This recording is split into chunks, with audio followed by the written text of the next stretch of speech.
keutamaan dari makhluk.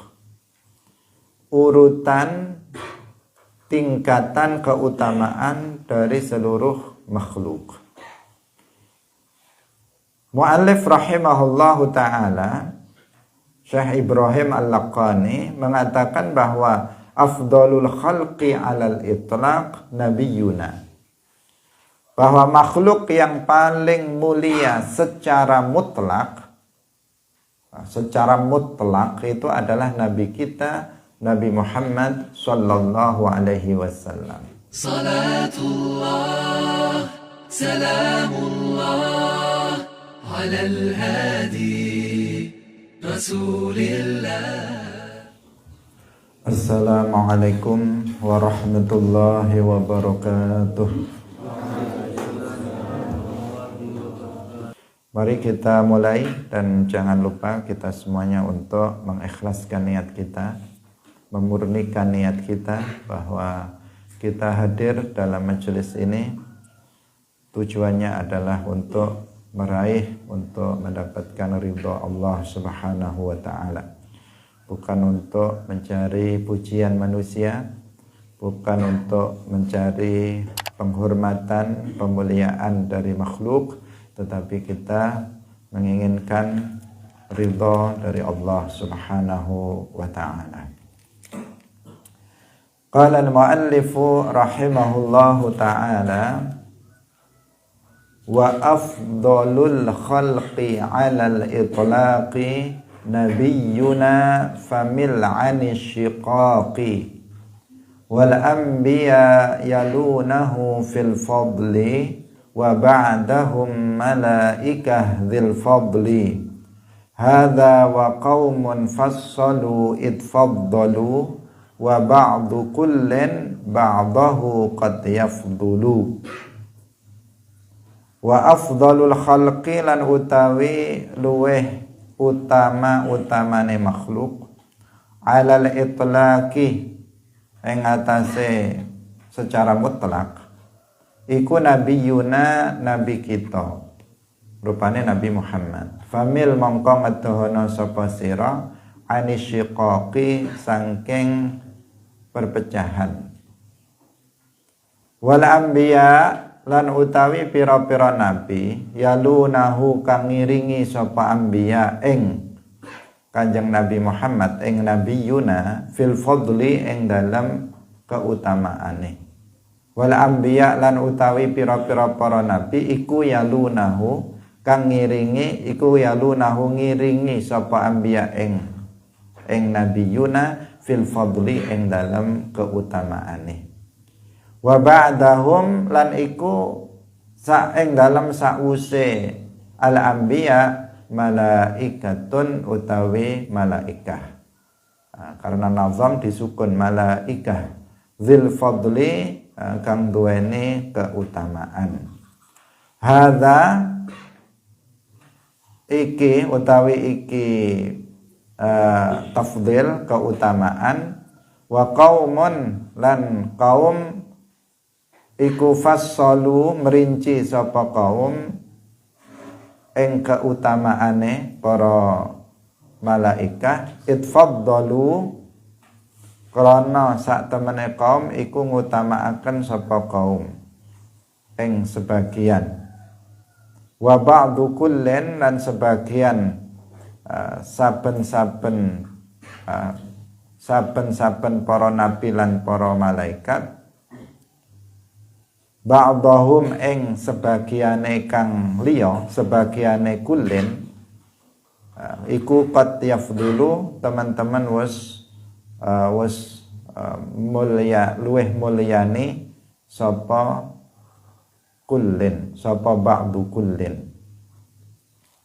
Hadirin hadirat rahimakumullah, pada pagi hari ini kita berbicara tentang keutamaan dari makhluk, urutan tingkatan keutamaan dari seluruh makhluk.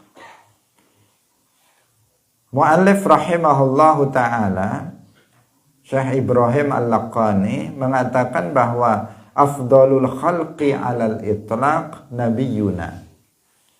Bahwa makhluk yang paling mulia secara mutlak itu adalah Nabi kita, Nabi Muhammad sallallahu alaihi wasallam. Dan ini adalah bil ijma'. Ini berdasarkan kesepakatan seluruh umat Islam. Tidak ada khilaf di antara para ulama mengatakan bahwa afdalul khalqi mutlaqan, bahwa makhluk yang paling mulia secara mutlak itu adalah Nabi kita Muhammad sallallahu alaihi wasallam. Apa maksudnya secara mutlak? Artinya nggak ada satu pun makhluk Allah yang mengungguli keutamaan Nabi kita Muhammad sallallahu alaihi wasallam. Secara mutlak itu nggak ada yang lebih mulia dari beliau. Keutamaan beliau itu sebagai makhluk yang paling utama itu bukan nisbi, tetapi secara mutlak. Memang nggak ada satupun makhluk yang melebihi keutamaan dari Rasulullah Shallallahu Alaihi Wasallam. Beliau adalah makhluk yang paling mulia secara mutlak. Nabi kita Muhammad Shallallahu Alaihi Wasallam lebih mulia dari semua para nabi, lebih mulia dari Arasy, lebih mulia dari Ka'bah, lebih mulia dari langit, lebih mulia dari seluruh makhluk. Nabi Muhammad sallallahu alaihi wasallam itu juga lebih mulia dari amal soleh yang kita lakukan. Nabi Muhammad lebih mulia dari sholat yang kita lakukan. Kita telah jelaskan sebelumnya bahwa perbuatan manusia adalah makhluk. Allah yang menciptakannya pada manusia. Dan Nabi Muhammad adalah makhluk, perbuatan kita juga makhluk, beramal soleh, perbuatan baik yang kita lakukan itu masih kalah utama dari Rasulullah Sallallahu Alaihi Wasallam. Rasulullah lebih mulia dari salat yang kita lakukan. Rasulullah lebih mulia dari puasa yang kita lakukan. Rasulullah lebih mulia dari haji, zakat yang kita lakukan. Rasulullah lebih mulia dari seluruh amal soleh yang kita lakukan. Rasulullah adalah makhluk yang paling mulia secara mutlak. Nggak ada lagi makhluk yang lebih mulia dari Rasulullah Sallallahu Alaihi Wasallam. Karena itulah maka salah satu atau para ulama ketika menjelaskan tentang bolehnya tawassul bizawatil fadilah, yaitu tawassul dengan para nabi, tawassul dengan Nabi Muhammad sallallahu alaihi wasallam secara khusus, para ulama mengatakan apabila boleh seseorang itu bertawassul dengan amal soleh yang dilakukannya, maka lebih utama diperbolehkan tawassul dengan Nabi. Karena Nabi lebih mulia dari amal soleh yang kita lakukan. Kita Ahlus Sunnah wal Jamaah itu meyakini bahwa boleh bertawassul dengan amal soleh. Boleh kita tawassul dengan sholat yang kita lakukan, tawassul dengan misalnya kehadiran kita dalam majelis ilmu, tawassul dengan birrul walidain yang kita lakukan, itu diperbolehkan. Misalnya setelah kita ngaji seperti ini, hadir dalam majelis ilmu seperti ini adalah amal soleh. Kemudian setelah itu kita berdoa, ya Allah, dengan keagungan amal soleh yang baru saja aku lakukan berupa hadir dalam majelis ilmu, maka berilah aku kesehatan, berilah aku rizki yang halal, yang mubarak, yang diberkahi, berikanlah aku ilmu yang bermanfaat. Ini namanya tawassul dengan amal soleh. Dengan keagungan amal yang baru saja saya lakukan berupa menghadiri majelis ilmu, berikanlah aku ilmu yang bermanfaat. Ini namanya tawassul dengan amal soleh. Tawassul dengan amal soleh ini itu dibolehkan juga oleh kelompok penentang tawassul, yaitu kelompok Wahabi. Orang Wahabi mengatakan boleh tawassul dengan amal soleh, karena memang dalam hadis yang diantaranya disebutkan dalam kitab Riyadhus Shalihin karya Imam Nawawi, disebutkan tawassulnya 3 orang yang berada di dalam gua. Ketika dia masuk ke dalam gua, kemudian tertutup gua itu oleh batu yang besar sehingga mereka nggak bisa keluar. Di saat itu masing-masing dari 3 orang ini tawassul dengan amal solehnya sehingga kemudian batu itu terbuka dengan sebab doa tawassul dengan amal soleh.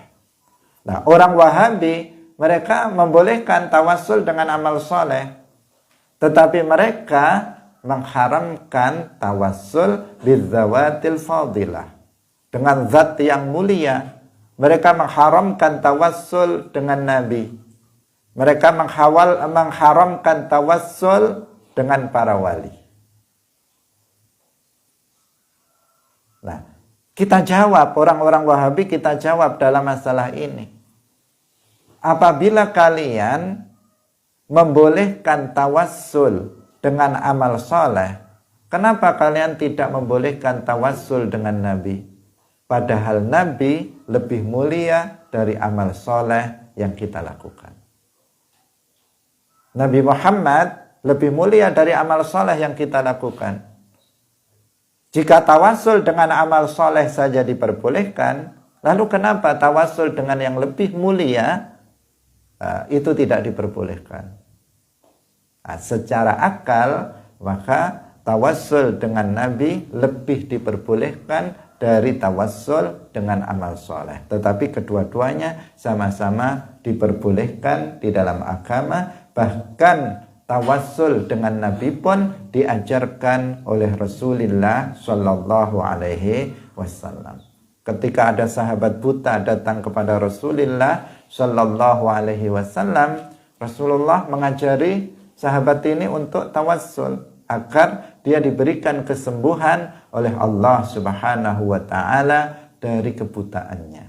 Rasulullah mengajarinya, kamu pergilah ke tempat wudu, berwuduklah, setelah itu sholatlah 2 rakaat. Setelah itu berdoalah dengan doa ini, doa tawassul, Allahumma inni as'aluka wa atawajjahu ilaika binabiyyina nabiyyir rahmah ya Muhammad inni atawajjahu bika ila rabbi fi hajati lituqdali. Sebutkan hajatnya di situ. Rasulullah mengajarkan tawassul dengan Nabi Muhammad, dengan beliau sendiri. Tetapi orang Wahabi mengharamkan tawassul dengan Nabi. Nah, dari sisi dalil naqli sudah jelas tawassul dengan Nabi diajarkan oleh Nabi. Dari sisi akal kita mengatakan, jika kalian itu membolehkan tawassul dengan amal soleh, kenapa kalian tidak membolehkan tawassul dengan Nabi yang lebih afdal, yang lebih utama daripada amal soleh? Nah, di sini mereka tidak memiliki hujjah di dalam pendapat mereka yang mengharamkan tawassul bizzawatil fadilah, dengan zat yang mulia, yaitu para nabi dan para wali. Hadirin rahimakumullah, kita kembali kepada tema kita, bahwa nabi kita, Nabi Muhammad sallallahu alaihi wasallam itu adalah afdalul makhluqat alal itlaq, secara mutlak tidak ada yang melebihi Nabi kita Muhammad sallallahu alaihi wasallam. Meskipun demikian, kita harus tetap proporsional di dalam memuji beliau. Artinya, kita tidak boleh ghulu dalam memuji Rasulullah sallallahu alaihi wasallam.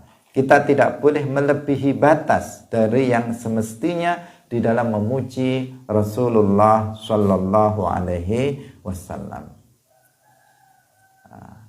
Beliau tetap makhluk, sehingga kita tidak boleh kemudian memujinya dengan mensifatinya dengan sifat Allah Subhanahu wa Ta'ala. Nggak boleh kita misalnya mengatakan bahwa Nabi Muhammad itu mengetahui semua yang diketahui oleh Allah. Atau tidak boleh seseorang mengatakan bahwa Nabi Muhammad mengetahui semua yang gaib. Karena Nabi Muhammad sallallahu alaihi wasallam afdalul makhluqat, tetapi beliau bukan Tuhan. Beliau bukan Allah yang bersifatan dengan sifat ketuhanan. Sehingga tidak boleh bagi seseorang mensifati Rasulullah sallallahu alaihi wasallam melebihi dari tingkatannya. Melebihi dari bahwa beliau adalah afdalul khalqi alal itlaq. Ketika kita sudah mengatakan bahwa Nabi kita Muhammad sallallahu alaihi wasallam adalah afdalul khalqi secara mutlak, itu adalah pujian bagi kita yang sudah sangat tinggi mentok untuk Rasulullah sallallahu alaihi wasallam, karena enggak ada lagi yang melebihi beliau. Tetapi jika dikatakan, lalu kenapa kita bersolawat? Jika Rasulullah sallallahu alaihi wasallam itu adalah afdalul khalqi alal itlaq, makhluk yang paling utama secara mutlak, kenapa kita bersolawat? Sementara solawat itu maknanya adalah doa kepada Allah untuk tambahan kemuliaan untuk Rasulullah sallallahu alaihi wasallam. Ketika kita mengatakan Allahumma salli ala sayyidina Muhammad, artinya Allahumma zid syarafan wa ta'ziman li sayyidina Muhammad sallallahu alaihi wasallam. Ya Allah, tambahkanlah kemuliaan dan keagungan untuk Nabi Muhammad sallallahu alaihi wasallam.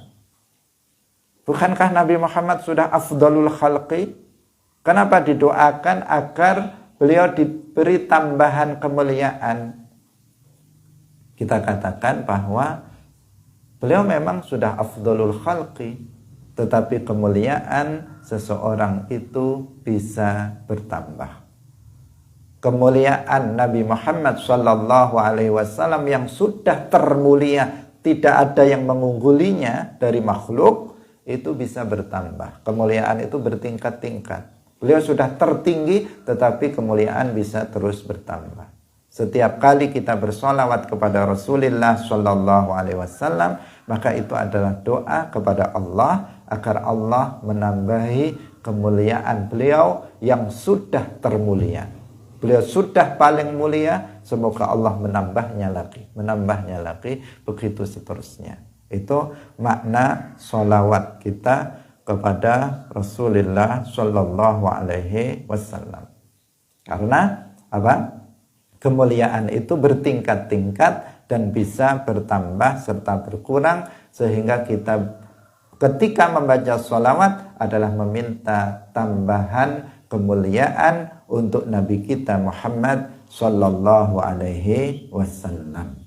Jadi meminta tambahan, bukan meminta kemuliaan, tetapi meminta tambahan kemuliaan, karena kemuliaan itu bisa bertambah. Hadirin rahimakumullah, mu'allif rahimahullahu ta'ala mengatakan di sini famil anisyiqaq, yang menunjukkan bahwa keutamaan Nabi kita Muhammad sallallahu alaihi wasallam atas seluruh alam semesta ini itu adalah mujma'un alaihi. Artinya sesuatu yang sudah disepakati oleh seluruh umat Islam, maka jauhi pertentangan, jauhi perselisihan tentang ini.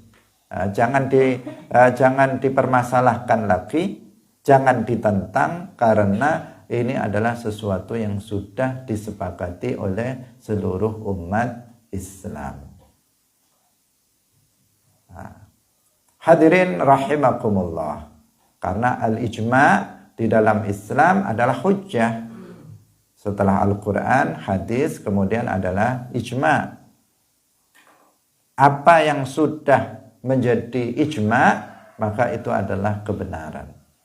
Itu adalah kebenaran. Ijma' artinya kesamaan pendapat dari para ulama mujtahid pada suatu masa tentang hukum suatu permasalahan tertentu. Itu namanya ijma'. Sehingga ketika dikatakan pada dasarnya ijma' itu adalah kesamaan pendapat dari seluruh para ulama mujtahid, kesamaan pendapat antara Imam Syafi'i, Imam Ahmad, Imam Abu Hanifah, Imam Malik, kesamaan pendapat mereka dikatakan ijma'. Ketika dikatakan ijma' adalah kesepakatan para ulama mujtahidin, maka juga secara otomatis bisa dikatakan ijma' adalah kesamaan pendapat seluruh umat Islam. Kenapa? Karena seluruh umat Islam itu bermadhab kepada salah satu dari madhab 4. Ada yang mengikuti madhab Syafi'i, ada yang mengikuti madhab Hanafi, ada yang mengikuti madhab Maliki, ada yang mengikuti madhab Hambali. Ketika 4 ulama madhab sama pendapatnya, artinya seluruh umat Islam pendapatnya sama tentang masalah ini, yaitu dalam hal ini adalah tentang kemuliaan Rasulullah Shallallahu Alaihi Wasallam atas alam semesta ini. Dan perlu kita ketahui bahwasanya kemuliaan ini tidak ditentukan oleh seberapa banyak seseorang beribadah, tidak ditentukan oleh seberapa panjang umurnya. Karena kalau kita teliti atau kita lihat umur Rasulullah Shallallahu Alaihi Wasallam jika dibandingkan dengan umur para nabi sebelumnya, maka Nabi Muhammad umurnya yang paling pendek. Umur beliau hanya 63 tahun dan beliau berdakwah hanya 23 tahun. Hanya 23 tahun. Beliau berdakwah di Madinah selama 13 tahun. Di Makkah selama 13 tahun. Beliau berdakwah di Makkah selama 13 tahun. Kemudian beliau hijrah ke Al-Madinah Al-Munawwarah dan berdakwah di sana selama 10 tahun. Semuanya 23 tahun. Tapi dalam waktu 23 tahun dengan kesungguhan beliau di dalam berdakwah dan kesabaran dan segalanya, kemudian beliau bisa merubah dunia ini, timur dan barat. Islam bisa masuk ke timur dan barat dengan kegigihan Rasulullah Shallallahu Alaihi Wasallam dalam mendakwahkan Islam. Bandingkan dengan nabi-nabi sebelumnya. Nabi Adam alaihi salam umurnya 1000 tahun. Umurnya 1000 tahun. Nabi Nuh alaihi salam umurnya lebih dari 1000 tahun. Umurnya lebih dari 1000 tahun. Tetapi yang masuk Islam dari umatnya Nabi Nuh alaihi salam hanya 80 orang. Dalam waktu beliau berdakwah kurang lebih lebih dari 900 tahun. Tetapi hanya 80 orang yang mengikutinya. Kita ingin mengatakan di sini bahwa kemuliaan itu bukan dikarenakan atau disebabkan oleh amal yang dilakukannya, oleh panjangnya umur seseorang, tetapi keutamaan itu adalah bitafdilillah. Keutamaan itu apa? Bitafdilillah, karena diutamakan oleh Allah. Nabi Muhammad menjadi mulia karena dimuliakan oleh Allah. Para nabi itu menjadi mulia karena diutamakan oleh Allah, bukan karena umurnya yang panjang, bukan karena ibadahnya yang banyak, tetapi karena dimuliakan oleh Allah Subhanahu wa taala. Bisa difahami? Jadi kemuliaan seseorang itu adalah bitafdhilillah, yaitu dengan diutamakan, dimuliakan oleh Allah Subhanahu wa taala. Seseorang dikatakan mulia karena Allah memuliakannya. Nabi Muhammad sallallahu alaihi wasallam menjadi afdalul khalqi, menjadi makhluk yang paling mulia karena Allah memuliakannya atas alam semesta ini. Hadirin yang dirahmati oleh Allah Subhanahu wa taala. Kemudian yang berikutnya, wal anbiya yalunahu fil fadli. Para nabi, maksudnya para nabi selain Nabi Muhammad sallallahu alaihi wasallam itu dalam hal keutamaannya mengiringi Nabi kita Muhammad sallallahu alaihi wasallam. Artinya mereka berada di bawah Nabi Muhammad. Tingkatannya satu strip di bawah Nabi Muhammad sallallahu alaihi wasallam. Di dalam Al-Qur'an Allah Subhanahu wa taala berfirman, "Wa kullan faddalna 'alal 'alamin." Dan seluruh para nabi kami utamakan. Allah yang memberikan kemuliaan kami utamakan atas alam semesta. Artinya para nabi itu adalah makhluk yang paling mulia. Afdalul khalqi adalah para nabi, dan para nabi yang paling mulia adalah nabi kita Muhammad sallallahu alaihi wasallam. Dan para nabi ini derajatnya juga nggak sama satu dengan yang lain. Secara umum kita mengatakan bahwa para nabi adalah afdalul khalqi, makhluk yang paling utama berdasarkan ayat wa kullan faddalna 'alal 'alamin. Tetapi jika ada dalil yang menunjukkan bahwa sebagian nabi ini lebih mulia dari nabi yang lain, maka kita katakan seperti sebagaimana dalil tersebut. Jadi pada dasarnya kita tidak membeda-bedakan antara nabi satu dengan nabi yang lain, kecuali apabila ada dalil yang menunjukkan bahwa sebagian nabi ini lebih mulia dari nabi yang lainnya. Dalam hal ini para ulama menjelaskan bahwa an-nabiyyur rasul afdal minan nabiyyi ghairi rasul. Secara umum, bahwa nabi yang sekaligus menjadi rasul itu lebih mulia daripada nabi yang dia bukan rasul. Kemarin sudah kita jelaskan apa perbedaan nabi yang rasul dan nabi yang bukan rasul. Bahwa keduanya sama-sama diperintahkan untuk berdakwah, hanya saja seorang nabi yang rasul mereka datang dengan membawa syariat baru dan mereka mendakwahkan syariat tersebut. Sementara nabi yang bukan rasul, mereka datang diperintahkan oleh Allah untuk mendakwahkan syariat rasul yang sebelumnya. Mereka datang tidak membawa syariat yang baru, tetapi mereka mengajarkan syariat rasul sebelumnya. Maka di sini para ulama menjelaskan bahwa nabi yang rasul lebih mulia dari nabi yang bukan rasul. Secara umum seperti itu. Kemudian dari para rasul ada yang lebih mulia. Satu di antara mereka ada yang lebih mulia dari sebagian yang lainnya.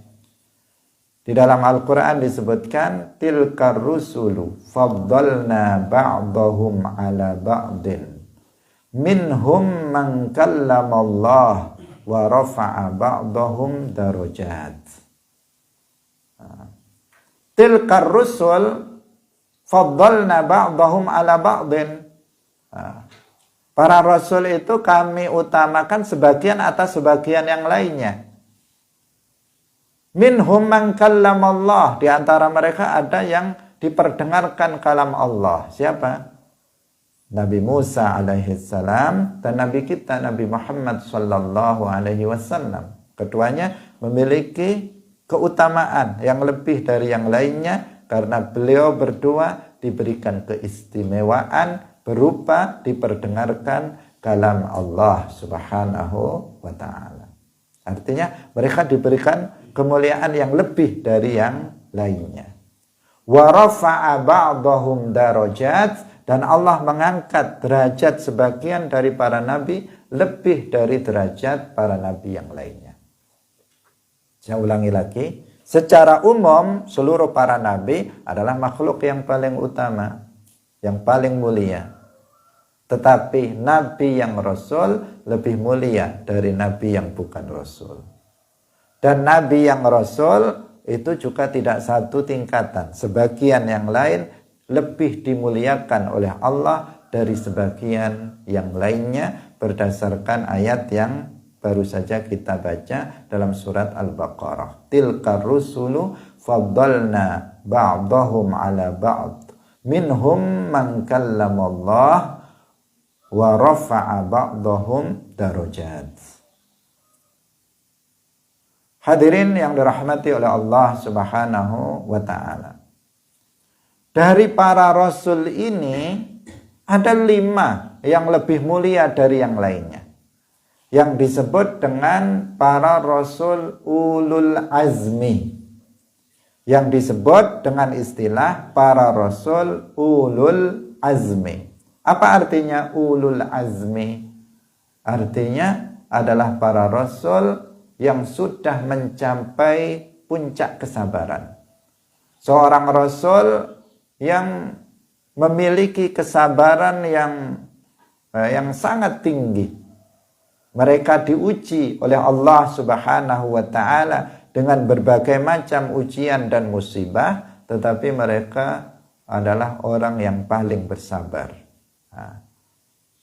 Tidak diragukan bahwa seluruh para nabi itu sabirun. Seluruh para nabi itu adalah orang-orang yang sabar. Tidak diragukan. Karena Allah nggak akan mengutus seorang nabi yang bukan orang yang sabar. Seluruh para nabi itu adalah orang-orang yang sabar. Tetapi nabi-nabi ulul azmi memiliki kesabaran yang lebih tinggi dari para nabi yang lainnya. Bahkan dikatakan mereka telah mencapai puncak kesabarannya. Sehingga mereka lebih diutamakan dari yang lainnya, dari para nabi yang lainnya. Disebut dengan istilah apa? Nabi-nabi ulul azmi. Di dalam Al-Quran disebutkan fasbir kama sabara ulul azmi minar rusul.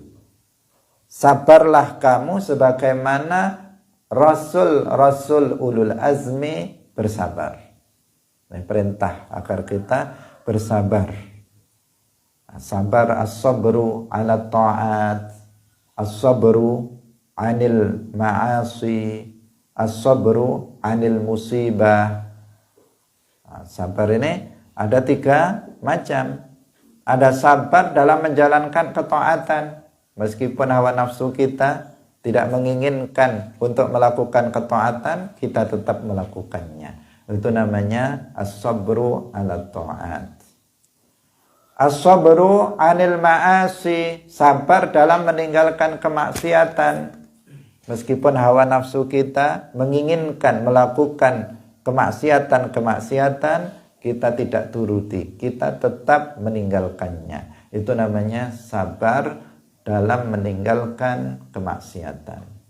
Ada as-sabru anil musibah, yaitu ketika kita ditimpa musibah, bala, maka kita ridho dengan apa yang telah Allah takdirkan kepada kita, dan kita tidak protes kepada Allah atas musibah tersebut. Kita tidak melakukan maksiat dengan sebab musibah yang menimpa kita. Itu namanya as-sabru anil musibah. Dan seluruh para nabi itu adalah orang-orang yang sabar dalam 3 jenis sabar ini. Sehingga dengan sebab itu mereka menjadi orang-orang yang termulia indallah, orang yang paling mulia menurut Allah Subhanahu wa ta'ala. Dan 5 rasul yang disebut dengan rasul ulul azmi, mereka yang paling banyak musibah yang mereka terima, dan mereka menjadi orang yang paling sabar di dalam menghadapi musibah-musibah itu. Tentu selain juga mereka sabar dalam ketaatan, sabar dalam meninggalkan kemaksiatan, itu tidak diragukan. Hadirin yang dirahmati oleh Allah Subhanahu wa ta'ala.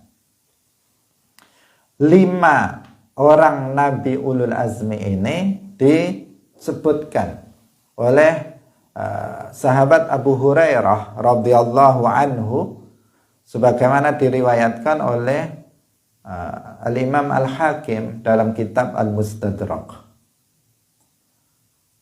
Abu Hurairah radhiyallahu anhu, beliau mengatakan khiyarul anbiya'i khamsatun.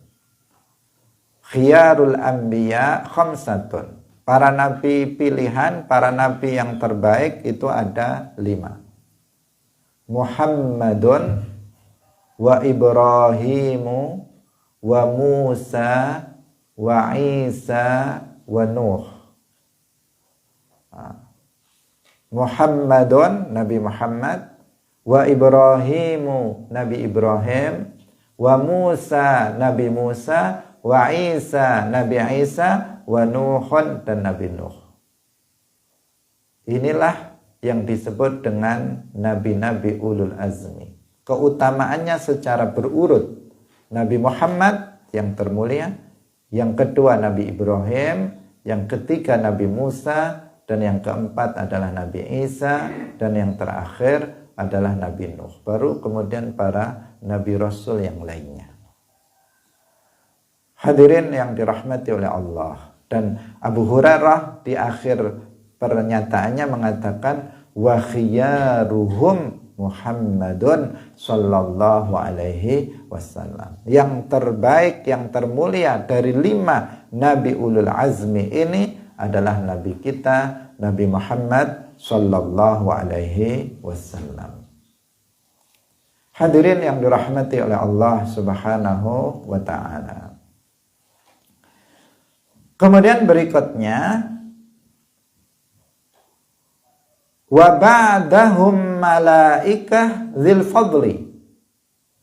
Nah, setelah para nabi, tingkatan derajat keutamaan setelah para nabi adalah malaikatullah, para malaikatnya Allah Subhanahu wa ta'ala, yang mereka juga memiliki keutamaan atas alam semesta ini.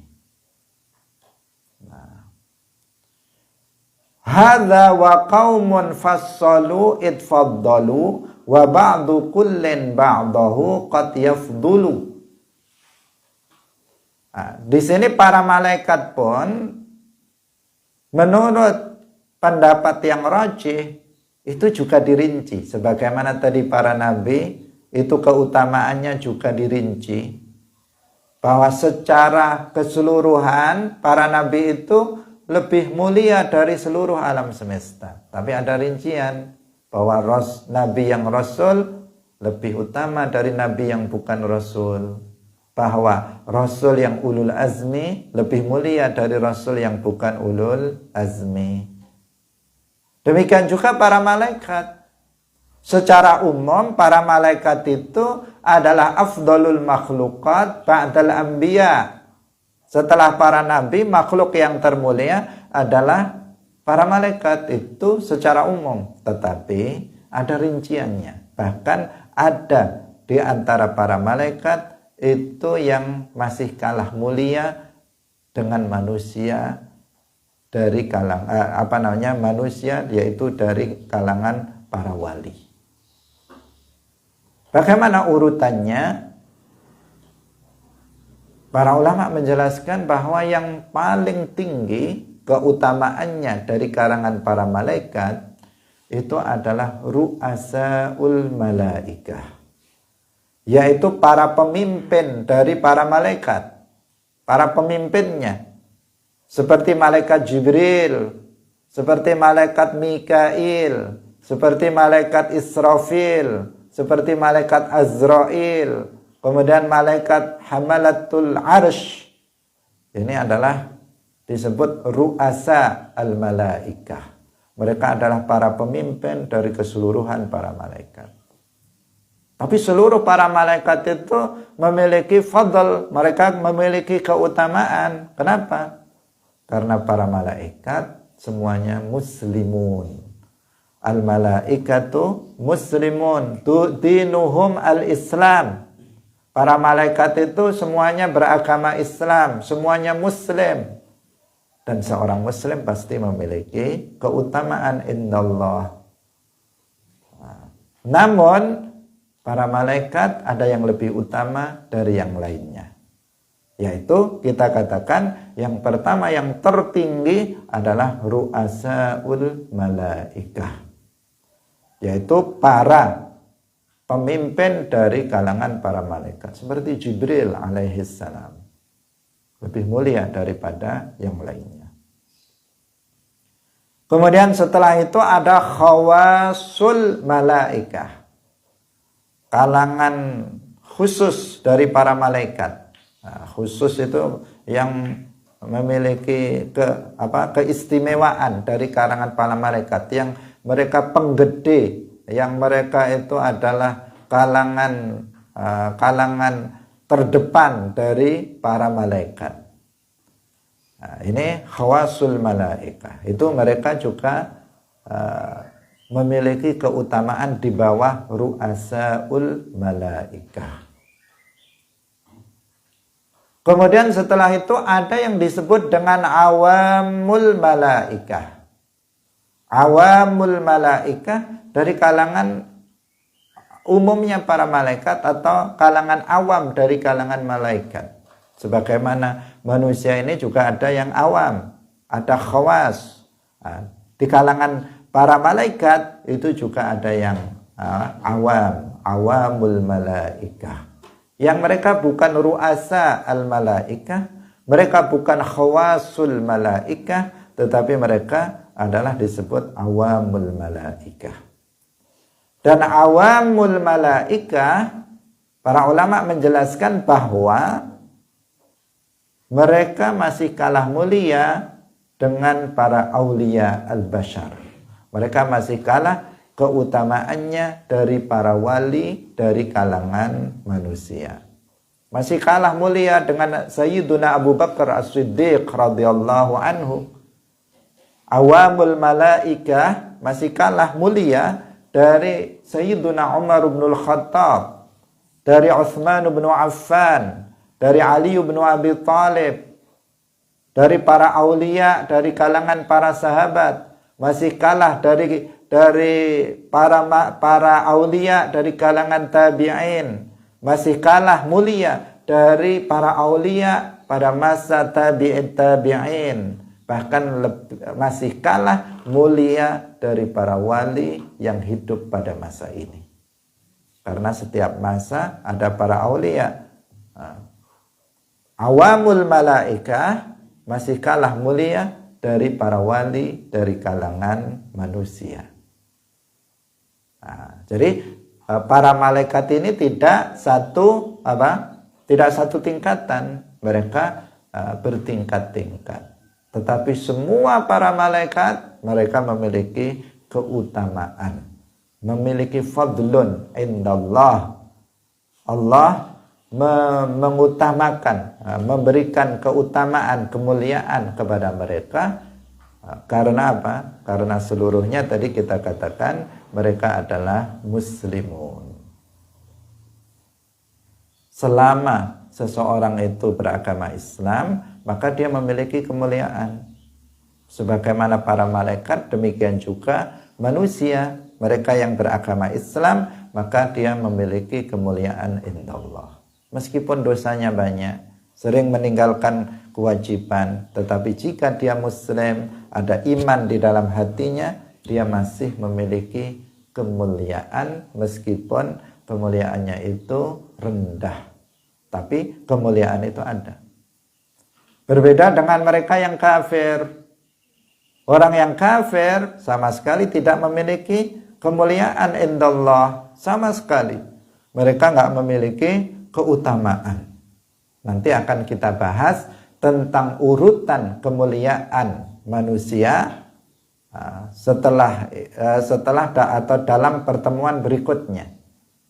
Karena ada nazam yang secara khusus Syekh Ibrahim Al-Laqani menjelaskan tentang urutan keutamaan kemuliaan dari manusia umat Islam. Nanti akan ada penjelasannya secara khusus.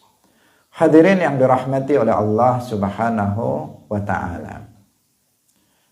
Ini adalah rincian yang seperti ini adalah pendapat yang dikatakan pendapat yang rajih, pendapat yang unggul. Adanya rincian dari kalangan para nabi, ada rincian, kemudian dari kalangan para malaikat, dari sisi keutamaannya juga ada rinciannya. Ini adalah pendapat yang rajih yang dikemukakan oleh para ulama. Hadirin yang dirahmati oleh Allah Subhanahu wa taala. Inilah penjelasan tentang keutamaan makhluk. Yaitu Nabi kita Muhammad sallallahu alaihi wasallam berada di tingkat yang paling tinggi. Kemudian setelah itu adalah para nabi ulul azmi selain beliau, kemudian para nabi lainnya, kemudian setelah itu adalah para ru'asa al-malaikah, kemudian setelah itu adalah para wali dari kalangan manusia, kemudian setelah itu adalah awamul malaikah, yaitu para malaikat yang awam. Itu urutan dari kemuliaan mereka. Semakin tinggi kemuliaan seseorang indallah, maka semakin seseorang akan mendapatkan kebahagiaan yang lebih nanti ketika di akhirat, mendapatkan kenikmatan yang lebih dari selainnya. Itu semuanya ditentukan oleh kemuliaan seseorang, kemuliaan makhluk, termasuk manusia. Manusia kemarin telah kita katakan dia bisa mendapatkan kemuliaan indallah dengan cara menjalankan semua yang diwajibkan dan meninggalkan semua yang diharamkan, dengan cara berusaha untuk mencapai derajat takwa, belajar ilmu agama, kemudian dia mengamalkannya dengan istiqamah, maka dia akan mendapatkan derajat yang tinggi indallah, bahkan bisa melampaui derajat para malaikat, yaitu para malaikat yang awamul malaikah bisa kita lampaui manakala kita bisa sampai pada derajat, yaitu derajat wali, menjadi walinya Allah Subhanahu wa ta'ala. Demikian, semoga apa yang kita sampaikan pada pagi hari ini bermanfaat bagi kita semuanya, dan insya Allah semoga kita diberikan keistiqomahan oleh Allah Subhanahu wa ta'ala untuk terus ngaji dan bisa mengkhatamkan kitab ini. Barakallahu fikum, wallahul muwaffiq ila aqwamit thariq. Wassalamualaikum warahmatullahi wabarakatuh.